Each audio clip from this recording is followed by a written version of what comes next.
This morning on Let's Chat, we are checking in with our friends from Erlanger and their partnership with Howard High School. We're also going to head into the kitchen with Fit Plus meals, and there's a fashion show and luncheon benefiting the Performing Arts League. All of that, plus much more. Welcome to Let's Chat, the Tennessee Valley's premier show focusing on lifestyle and entertainment with Jess Raby and Chip Chapman, bringing you smart shopping tips, community events, and the newest trends. Now, let's chat.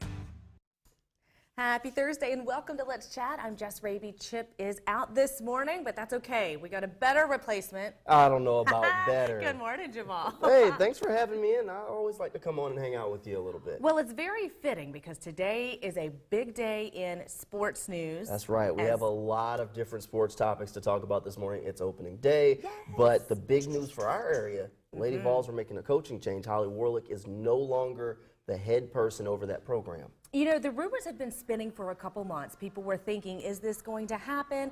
You know, will they actually fire Holly? Because she is a legend. I mean, in her relationship with Pat Summitt. But, you know, sometimes you got to do what you got to do. Well, here's the thing. You never want to be the person that follows that legend, right? Those are big shoes to fill. No one can ever fill Pat Summitt's shoes. No. So Holly Warlick was in a no-win situation. Right. You always want to be the person that follows the legend. Because now everyone's tempered their expectations. You can come in, you have a little success, and everybody's like, yeah, they're great. Holly was in a no-win situation. Bless her heart, I know. She did. And not that Vol fans are forgiving by any means. Exactly. I mean, so it was going to be tough for her to entirely across the board. There are a lot of people that are vying for the job now. The coach at Louisville, Jeff Waltz, is one of the candidates that's probably the leading guy for the job right now. There's one reporter that is reporting that Louisville is prepared to lose him whenever their season is finished. Some of the other names, Brenda Frese, who Waltz actually coached with. He was an assistant coach underneath her, as well as Kellie Harper over at Missouri State. And then one guy that's got some local connections here, Wes Moore. I was going to say, he kind of surprised me that his name's popping up in the mix. Well, he's had a lot of success at UTC, and he's had continued success at NC State. They had some injuries this year, and they still had success in the tournament. That's the kind of guy who can turn a program around. Now, he's a little bit older than all the other candidates, but when you have a resume like his, you got to at least interview him, right? So when we were talking about these candidates before the show, I was surprised because you said you think Jeff is the leading candidate at this point. I think he's the lead dog. And I said, but he doesn't have Tennessee connections, and we have a history of hiring people with Tennessee connections. Do you think that's going to play into this? Hey, if they want to go with the Tennessee connection, Wes Moore has more Tennessee connections than anybody. He coached at another school in Tennessee before he made it to UTC. He spent some time at UTC dominating the SoCon before he left. Now he's at NC State, which isn't exactly far, right? So it makes sense if they want to go with someone that has more local connections. Wes Moore would be the guy for the job. And I think you mentioned maybe Kellie Harper is in the running for Kellie it. Harper is also a former Lady Vol. Exactly. So that would bring an alumni back in the building. So if you want to go for the Pat Summitt connection again, that would make sense. But it might be time to kind of move on from the Pat Summitt era, given all of the things she's done for the program, all the success she had. We'll see what happens. Kellie Harper is doing phenomenal things where she's at right now, but we'll see what happens. I would love to be able to know what Pat's opinion is. You know what I mean? I think Pat would probably think Pat's the best person for the job. And she would be, for sure. Okay, we're going to keep you updated with all of the Lady Vols news. Jamal's staying on top of it. He's going to keep us updated, so just follow him. He knows it all. All right, one of my favorite days, it is opening day for Major League Baseball finally. I'm a huge Braves fan. First pitch is at 3:05 for us today. Are you excited about it? I mean, you're a baseball person too. You have to be excited. This is the earliest opening day there's ever been. Now, one of the things that I did see this morning that didn't make me feel so good, this is the first year that there are officially no players that played in the 90s. Oh, Lord. You didn't have to tell me that, Jamal. Well, there it is. I dropped that one. But, yeah, I'm excited for opening day, and the Braves should be excited, too. After the success last year, you want to keep building upon that. Ronald Acuna Jr.? Yes. We should be in store for some big things with him. But they got a bit of a tough test today. They get to start against the Phillies, which everyone has been talking about because they got Bryce Harper now. Bryce Harper, yeah. No, the Braves did not go lightly on the schedule for this season. No, not at all.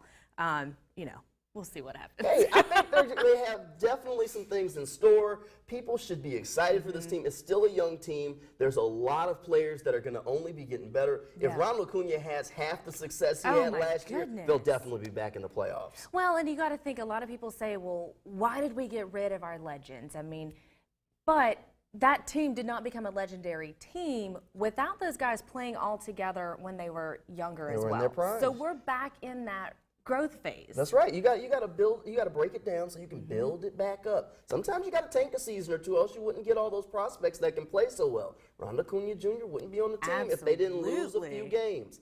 So while it took a little bit to build, now you're in the success phase of that build. So this is the fun part. Oh, you get to watch all the young guys play together and win. And we get to follow their journey as they become legends like Freddie Freeman. I mean, Chipper Jones, yes. Exactly. Right. If Ronald Acuna Jr. wins MVP in a couple years, everyone's going to be able to say, I remember when I saw him first suit up for the Braves. Oh my gosh, I went, I tried to go to a couple games a year. We're just right up the road from Atlanta. And so when I got to see, Acuna take the bat for the first time, it was because the place went crazy. Exactly. I mean, 12 months ago, we didn't know this guy's name, really. And see, we're lucky enough that we have a minor league team right here in town, Chattanooga Lookouts, so we can see some of these guys really before they get to the major leagues, and those only MLB fans get to see them. Lookouts home opener is next week for their opening day, which is 7 days away. It's exciting. I love local baseball because it's just right down the road. That's right. And now this year, the Lookouts have switched back to the Reds affiliate, right? They've switched back to the Reds. They used to be with the Twins, and if you've been watching them with the Twins, all the guys that used to be hitting home runs right here at AT&T Field are now hitting home runs for the Twins. Exactly. It's just always a really cool thing to see these guys when they're young and learning the game, really. And now they're on the big stage and they're playing the games that matter a little bit more. It's always cool. So they start off against the Biscuits at home. There's going to be fireworks after the game, 7 days away. Lookouts games are always fun. And we're going to have the Lookouts here actually on Let's Chat next week, getting us ready for open day. So stay with us and look forward to that. We'll give you all the details you need to know for the home stretch next weekend. Yep. And they'll be announcing their roster in the coming days. They actually just announced their media day because nobody really knows what prospects are getting sent to Chattanooga. They've been keeping a lot of secrets this year. It's been a little quiet. All right. We're going to switch. We talked a little basketball, talked a little baseball. Now we're going to talk a little football. Got to talk a little bit about my football. all-time favorite sport. Hey, everybody loves football, right? Come on. I mean, you probably know the name Peyton Manning. Have you heard it before? Maybe once or twice. I think I know it. Did he play at Tennessee or something? I think so, maybe. Since we talked about Tennessee. Been in the NFL a couple times, obviously retired now. Is general manager a future title for Peyton Manning? Hey, it could be. Everyone knows he was basically the coach on the field for his offense. Yes. And for the first time, Colts owner Jim Irsay said on Wednesday in an interview that he was actually pretty close to hiring Peyton Manning to be the general manager for the Indianapolis Colts. But Peyton Manning backed out, said he wasn't quite ready yet for that time commitment. Because it is a big commitment. I think it's a matter of not if, but when Peyton Manning either becomes a coach or is in the front office or maybe even the owner of a team. Because I've heard things about possibly Eli Manning retiring and the Manning family being short-sailed an NFL team one day. That makes sense. Well, he still has young children. He's wanting to spend time with them. I completely respect that. All right, we're going to switch gears off sports a little bit because we want to continue our what in the world were they thinking theme this week. So, an engineer is appealing an Australian court ruling, tossing out his lawsuit against his former employer, alleging he was bullied by his ex-boss, who repeatedly passed gas in his office. So according to local reports, the engineer David Hinks sued Construction Engineering in 2017, and the reports say that Australian news site .com.au alleged his former supervisor, Greg Short, would, quote, lift his bum and, well, you can imagine the rest. You fill in the blank there. Yeah. Something just doesn't smell right about this story. And if this was the manager's motivation technique for the employee, I think we need to have some sort of training. We might want to send him to some leadership training. The employee was claiming that flatulence was a form of bullying. Definitely, if there was any other desk near them, the smell could derail you from doing work. It could, It's definitely not making you more productive. I guarantee that. That's true. All right, Jamal, thanks for joining me this morning. Thanks for catching us up on all of our sports news. We're going to dive into some of our interviews, and let's chat right after this.